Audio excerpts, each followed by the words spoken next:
tribe had been summoned to celebrate a special feast at Terra.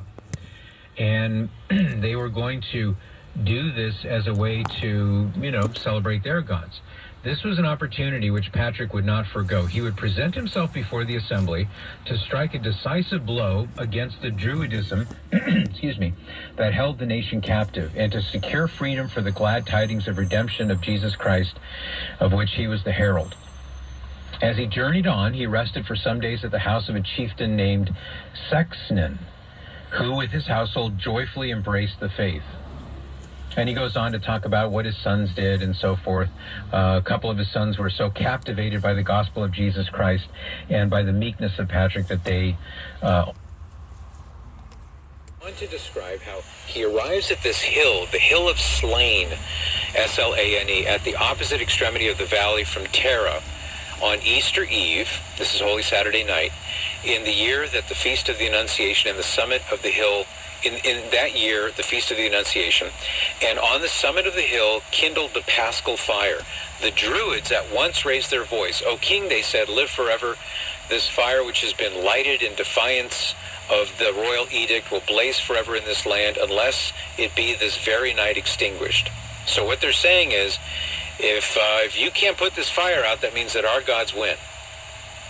By order of the king and the agency of the Druids, repeated attempts were made to extinguish the blessed fire and to punish with death the intruder who had disobeyed the royal command. But the fire was not extinguished, and Patrick, shielded by the divine power, came unscathed from their snares and assaults. So he's the one who had this fire kindled and lit, and he did it on the opposite end of this valley. So the Druids and all the pagan priests and all that, they're hooping and hollering and doing their thing at one end of the valley. St. Patrick, he says, fine, I'm going to get their attention. So he lights this holy bonfire. And so the Druids are saying, ain't no way we're going to put up with that. But they couldn't put the fire out. So there's more to that story. Very interesting, and I'd like you to read the whole thing. But St. Patrick, he was a serious dude. He was a very brave man.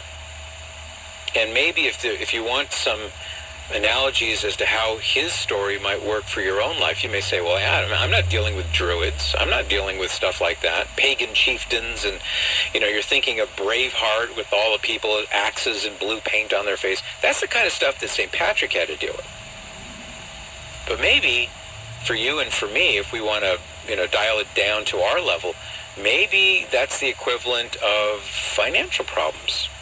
Maybe that's the equivalent of temptations in your own life. And let's face it, we're all tempted to do all manner of things. We have appetites, we have drives, we have urges. We have to contend with those things. We have imaginations that are overly stimulated by the things that we see in movies and television, the music we listen to, the stuff we see on the internet. You know what I'm talking about. And it's not just sins of the flesh either. We talked about the screenagers who spend more of their life looking at their phone screen than they do anything else. It takes a toll on people. So there's the temptation to overindulge social media. The temptation to gossip, the temptation to anger, the temptation to judging people, the temptation to laziness, the temptation to greed. I mean, there are a lot of different ways we can do